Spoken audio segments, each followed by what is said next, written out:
খুব কাছে না হলে প্রবাসীর কষ্ট কখনোই কিন্তু বুঝতাম না। শুধু কষ্ট বললে ভুল হবে। এক পর্যায়ে প্রবাসী দেশের জন্য, নিজের পরিবারের জন্য জীবনটাই দিয়ে দিল প্রবাসে। আর প্রবাস থেকে প্রবাসীর মরা লাশ বা দেহটাও কিন্তু দেশে আনা হয়নি শুধুমাত্র টাকার জন্য। আসসালামু আলাইকুম।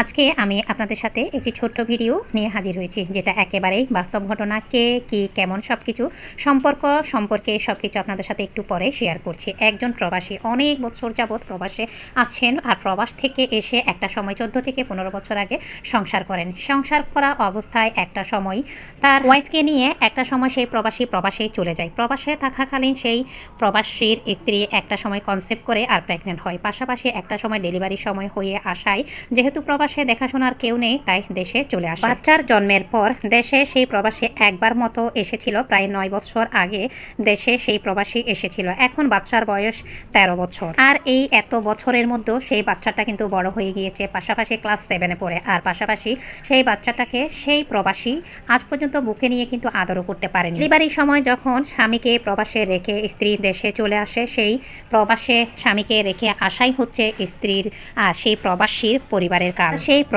প্রবাসী কিন্তু ভালো একটা পজিশন বা অবস্থানে ছিল। মোটর মেকানিক্যাল ইঞ্জিনিয়ার ছিলেন তিনি। তার ইনকাম খুব ভালো ছিল। তখন ভাইয়াটা প্রবাসে থাকা অবস্থায় আর তার পরিবার দেশে থাকা অবস্থায় তাদের মধ্যে খুব বেশি একটা দূরত্ব হয়। উনি সেই কাজটা ছেড়ে দিয়ে নিজেই কিন্তু ওখানে একটা ওয়ার্কশপ করে। সে কিন্তু ওয়ার্কশপ করতে অনেক বেশি টাকার প্রয়োজন হয়। সেখানে কিন্তু 1 লক্ষ 2 লক্ষ টাকা দিয়ে কিন্তু হয় না। উনি ওনার পরিবার অথবা ওয়াইফের কাছে যে টাকা পয়সা পাঠাতো, সেখান থেকে সংসার চালিয়ে ঘর ভাড়া দিয়ে সবকিছু মিলিয়ে যে টাকাটা ওনার ওয়াইফ জমাতো, একটা সময় যখন উনি আলাদাভাবে গ্যারেজ অথবা ওয়ার্কশপ দেয়, সেই মুহূর্তে কিন্তু উনি দেখা গেল ওনার ওয়াইফ নিজের জমানো সমস্ত টাকাটা বের করে দিয়ে দেয়। কিন্তু প্রবাস তো প্রবাসে কিন্তু অল্প স্বল্প টাকা দিয়ে কখনো হয় না। কিন্তু উনি ওখানে খুব ভালোভাবে ব্যবসাটা সফল করে উঠতে পারেনি। একটা সময় দেখা গেল ওনার ব্যবসাটা সহ ওনার শারীরিক অবনতি হতে শুরু। প্রবাসীরা কিন্তু শুধুমাত্র প্রবাসে গিয়ে নিজের জন্য কষ্ট করে না, পরিবারের জন্য, দেশের জন্য কিন্তু কষ্ট করে ওনারা কিন্তু দেশের জন্য রেমিটেন্স বয়ে আনে। আর সেই প্রবাসী ভাইয়াটা মারা গিয়েছে কিন্তু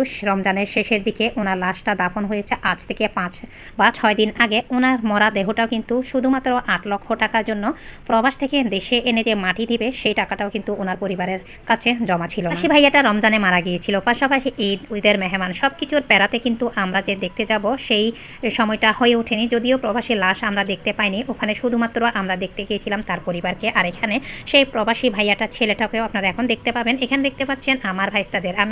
আমি টুকটাক নাস্তা পানি নিয়েছি 2-1 দিন আগে। আমরা সেখানে সেই প্রবাসীর পরিজনকে দেখতে গিয়েছিলাম। সেই প্রবাসীটা হচ্ছে আমার ভাবির আপন ভগ্নিপতি। অনেক বছর কিন্তু প্রবাসে ছিল, কিন্তু এমন একটা পরিস্থিতি হলো যে আমার ভাবির সেই ভগ্নিপতির মরা দেহটাও কিন্তু টাকার জন্য বিদেশ বা প্রবাস থেকে দেশে এনে দাফন করা হয়নি। অনেক দিন পর্যন্ত কিন্তু ওখানে ছিল, মাত্র কয়েকদিন আগে দাফন করা হয়েছে। এখন আমার প্রশ্ন হলো, একজন রেমিটেন্স যোদ্ধা নিজের পরিবারের জন্য, দেশের জন্য নিজের প্রাণটাও কিন্তু উৎসর্গ করলো। এক পর্যায়ে ওনার কিন্তু লিভার ফুসফুস সব কিছু নষ্ট হওয়ার পরে উনি কিন্তু ওখানে মারা গিয়েছে, আর ওনার লাশটাও কিন্তু আনতে পারে। এখন কে সহায় হবে আর কিভাবে চলবে তাদের এই ছোট্ট সংসারটা, সোনার সংসারটা? এই তো এখানে আমার ভাবি আমাদেরকে নাস্তা দিল। এই হচ্ছে প্রবাসী ভাইয়ার, মানে হচ্ছে আমার ভাবির বোনের ছেলে, বড় বোনের ছেলে। তো যাই হোক, ওখানে আমরা বেশ কিছু সময় ছিলাম। তারপর কিছু সময় প্রবাসীর ওয়াইফ বা আমার সেই বড় বোনকে সান্ত্বনা দিলাম। কিছু সময় কথাবার্তা বলে আমরা চলে আসলাম। একজন প্রবাসীর জীবন যে এতটা কষ্টের, বেদনাদায়ক হয়, আসলে সেটা নিজের চোখে না দেখলে কখনোই বুঝতে পারতাম না।